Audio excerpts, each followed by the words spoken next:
একমাত্র শিলচর সংবাদের পর্দায় এই মুহূর্তে সবথেকে বড় খবর, মন্ত্রী কৌশিকের সাথে সৌজন্যমূলক সাক্ষাৎ সম্মিলিত লোক পরিষদের। সভাপতি ডক্টর অনুপ কুমার রায়ের নেতৃত্বে এক প্রতিনিধি দল শুক্রবার শিলচরের আবর্ত ভবনে মন্ত্রী কৌশিক রায়ের সাথে সৌজন্যমূলক সাক্ষাৎ করেন। এদিন সংগঠনের পক্ষ থেকে মন্ত্রীকে উত্তরীয় ও পুষ্পস্তবক দিয়ে সংবর্ধনা জানানো হয়। আলোচনাকালে মন্ত্রী কৌশিক রায় জানান, বরাক উপত্যকায় চলতি বছরে ঐতিহ্যবাহী ধামাই নৃত্যকে কেন্দ্র করে ধামাইল মহোৎসব আয়োজন করবে আসাম সরকার। মুখ্যমন্ত্রী ডক্টর হিমন্ত বিশ্ব শর্মাও এতে উপস্থিত থাকবেন বলে তিনি উল্লেখ করেন। সফল মহোৎসবের জন্য সাংস্কৃতিক মন্ত্রণালয়ের তত্ত্বাবধানে বিশেষ কমিটি গঠন করা হবে। সম্মিলিত লোক পরিষদের সভাপতি ডক্টর অনুপ কুমার রায় জানান, আয়োজন সফল করতে সংগঠন পূর্ণ সহযোগিতা প্রদান করবে। নিউজ ডেস্ক রিপোর্ট, শিলচর সংবাদ। পরিষদের পক্ষ থেকে মাননীয় মন্ত্রী শ্রী কৌশিক রায় মহাশয়ের কাছে এসেছিলাম।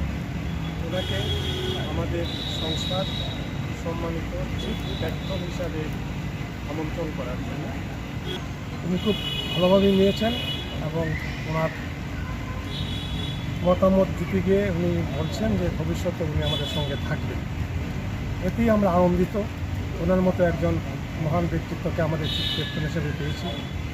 এই সঙ্গে আমরা বরাক উপত্যকায় ধামাইল উৎসব নিয়ে আলোচনা করি।